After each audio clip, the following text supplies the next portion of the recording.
Novelerisa berkemah part 2. Tengah hari, kami telah sampai di tempat perkemahan. Kami turun dari bus dengan membawa barang-barang kami. Kulihat keindahan hutan yang akan kami jadikan tempat berkemah, memang berada di tengah hutan. Namun tak begitu rimba, masih termasuk hutan yang tidak menyeramkan menurutku. Karena tak begitu jauh dari jalan yang kami lalui ini. Guru pengawas memimpin kami untuk masuk ke hutan. Anak perempuan berjalan lebih dulu di belakang guru olahraga. Sedangkan anak laki-laki berjalan di belakang bersama dua guru lainnya.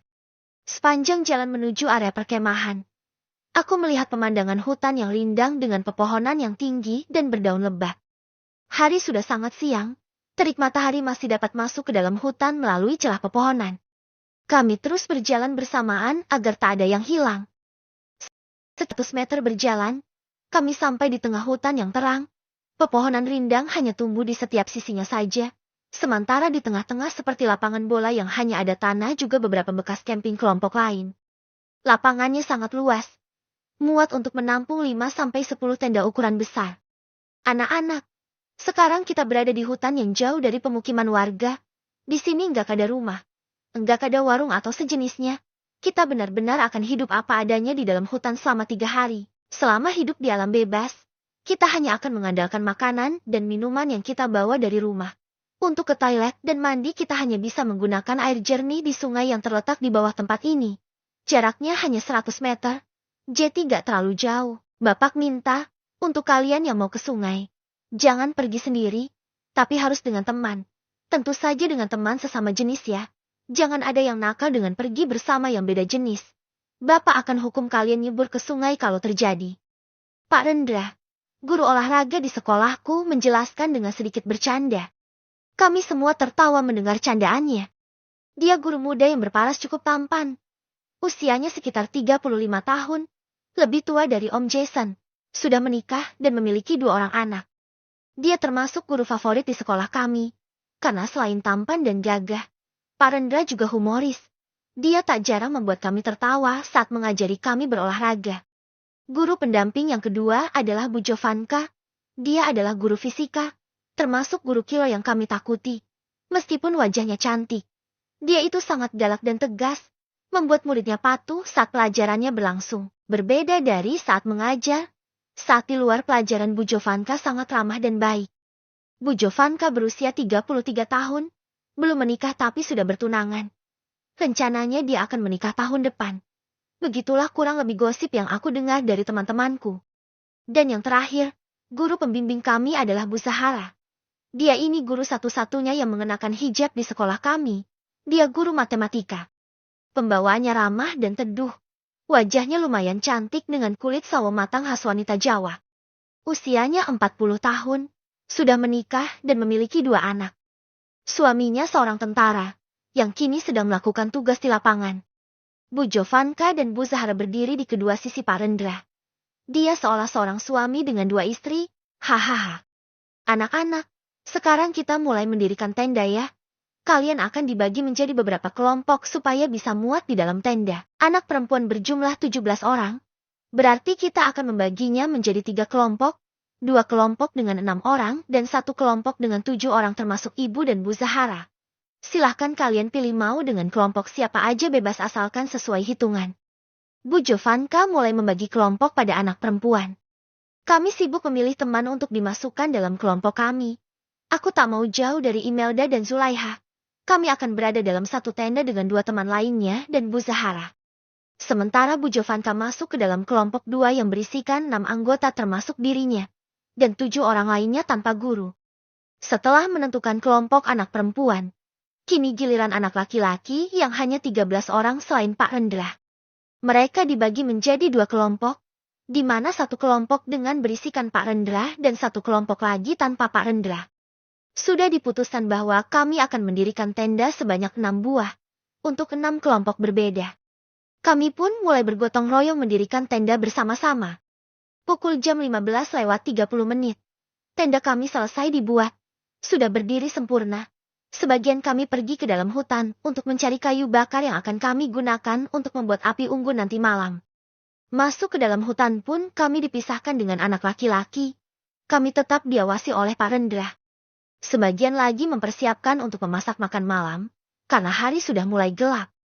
Kami dengan cepat mencari ranting-ranting kayu untuk dijadikan bahan bakaran nanti malam, dan diminta untuk segera keluar dari dalam hutan karena senja mulai tiba. Keluar dari hutan, kami mengumpulkan hasil pencarian kami. Ranting-ranting itu ditumpuk menjadi satu agar mudah menggunakannya. Anak-anak, bagi kalian yang ingin mandi di sungai, bisa pergi bersama-sama ya. Sebelum matahari terbenam sebaiknya kalian pergi ke sungai untuk mandi, lalu membawa sebagian airnya kemari untuk memasak mie instan nanti malam. Dan untuk yang beragama Islam, Ibu sarankan kalian tetap melaksanakan kewajiban kalian, ambil air wudhu di sungai dan syalat di dalam tenda. Bu Zahara mengingatkan kami. Baik, Bu. Jawab kami semua. Sebelum matahari terbenam, anak perempuan semuanya turun ke sungai untuk mandi, karena hari sudah mulai sore. Kami saling berjaga bergantian agar dapat mandi dengan tenang.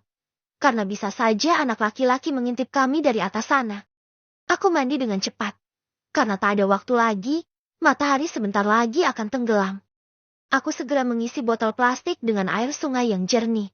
Untuk dimasak nanti, lalu mengambil air wudhu dan naik kembali ke perkemahan bersama yang lain. Setelah kami, gantian anak lelaki yang turun ke sungai untuk mandi. Sementara menunggu azan maghrib, kami memasak air di dalam teko stainless untuk menyeduh minuman instan atau mie instan cup yang kami bawa.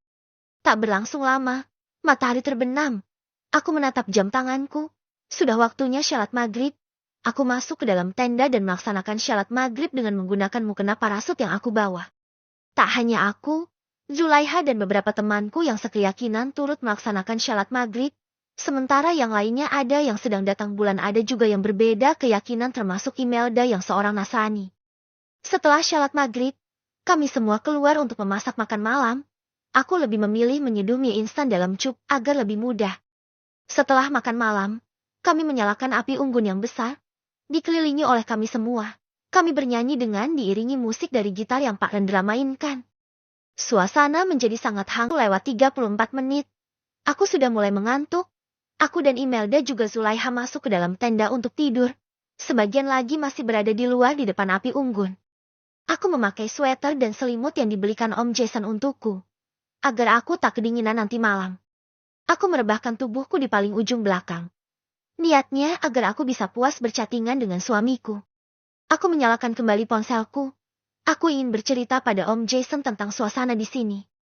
Tapi, sinyal hilang. Tak ada satupun sinyal yang muncul. Ju, apa HP kamu ada sinyalnya? Tanyaku pada Zulaiha yang tidur di sampingku. Nggak ada nih. Sinyalnya hilang. Zulaiha mengeluh. Iya, sama. Aku juga. Timpal Imelda yang tampak kesal. Sial. Berarti memang di sini tak ada sinyal sama sekali. Bagaimana aku bisa menghubungi Om Jason? Sedangkan dia mewanti-wanti supaya aku mengabarinya jika sudah sampai. Aku cemberut. Meletakkan ponselku di samping kepala. Untuk apa jika tak ada sinyalnya? Sebal. Tengah malam. Aku terbangun di tengah malam. Aku melihat jam di ponselku. Sudah jam 3:30 menit. Sudah hampir subuh. Kulihat semua orang tertidur lelap. Hanya aku yang terbangun. Kenapa sulit tidur lagi?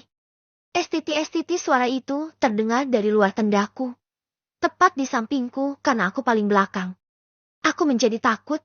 Entah suara apa itu. Larissa. Suara itu menyebut namaku dengan berbisik. Larissa, ini aku Rio. Ya ampun. Ternyata Rio yang memanggilku. Aku bangun. Mengintip keluar sana dan melihat sesosok lelaki berjongkok di depan tendaku. Itu Rio. Ada apa? Tanyaku berbisik pelan. Takut didengar Bu Zahara. Keluar sebentar. Aku mau tunjukin sesuatu. Jawabnya. Aku agak takut keluar. Karena ini tengah malam. Tapi aku penasaran dengan apa yang akan ditunjukkan Rio padaku. Takut Eri. Takut ketahuan. Ucapku takut. Sebentar aja kok, dia sedikit memaksa. Aku tak bisa menolaknya. Aku keluar dari tendaku menemui Rio. Mau apa? Tanyaku pelan sekali.